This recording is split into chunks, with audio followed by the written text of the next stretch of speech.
Thank you, Madam Chair, and thank you to our witnesses, everyone, but especially Ms. Plus. You demonstrate that which Chairman Cummings often said, and that is to turn your pain into purpose, and we thank you for that. Especially want to thank Attorney General Maura Healey, my AG for Massachusetts. Thank you for being a pace setter. Thank you for your leadership in this fight to hold the Sackler family accountable. You have been a beacon of hope for so many in our district and throughout the country. This is a personal issue for millions of families. It does not just affect the person battling this substance use disorder. The destabilization, the pain, the trauma is pervasive.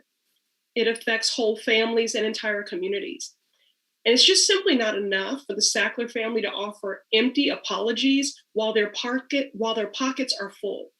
The billions of dollars they raked in by exploiting opioid addiction should be reinvested in those whose lives were decimated by their precise, intentional, and immoral actions. As we discuss reforms to exact accountability for America's opioid crisis, we must remember that the work of restorative justice and healing is critical. Now, as has been recounted throughout this hearing, unfortunately, the Sacklers are using Purdue's bankruptcy to shield themselves from liability. They are predators. They are cowards, plain and simple. And if successful, their shameful efforts will deprive communities of billions of dollars in much needed relief and recourse. Now, I want to just pick up on that, the need for restoration, Attorney General Healey. In the Commonwealth of Massachusetts, you've launched a number of initiatives to address the hurt and harm caused by the opioid epidemic, including the Opioid Recovery and Remediation Fund, which benefits community organizations in Roxbury and other parts of my district. And I'll elevate in my recent visit at the Dimmock Community Health Center, which I know you've been to many times. We were going over the state's numbers. And in fact, there's been a 69% increase in opioid overdose among Black men. Devastating. So could you just speak, how could the Sacklers' withdrawal of funds affect the Commonwealth's ability to invest in services that would address the harm caused by the opioid crisis? Well, it's wonderful to see you, Congresswoman, and I thank you for your advocacy.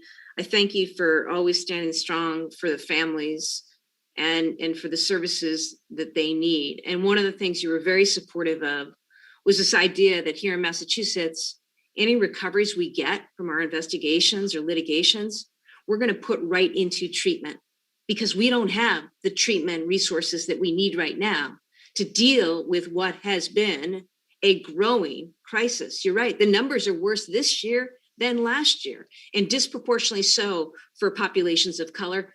Black men in particular, you cited here in Massachusetts, that's a trend nationwide. So I thank you for that support. And I want you to know that my colleagues and I share the view that if we are going to get the resources and take from the Sacklers what they pocketed through what we in the business say ill-gotten gains, right?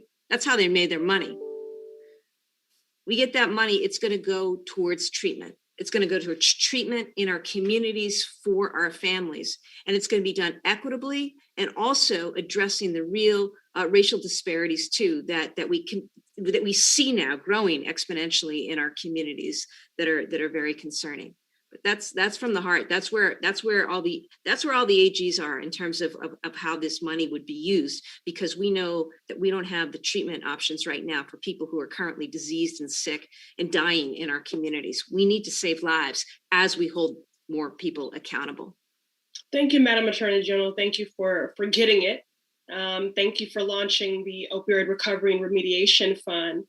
The Sackler family, again, their apologies are empty. Their pockets remain full. They have prioritized profit over people.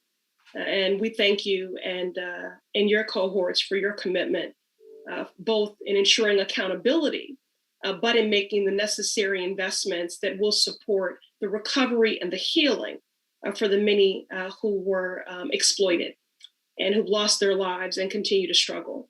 Thank you, and I yield back.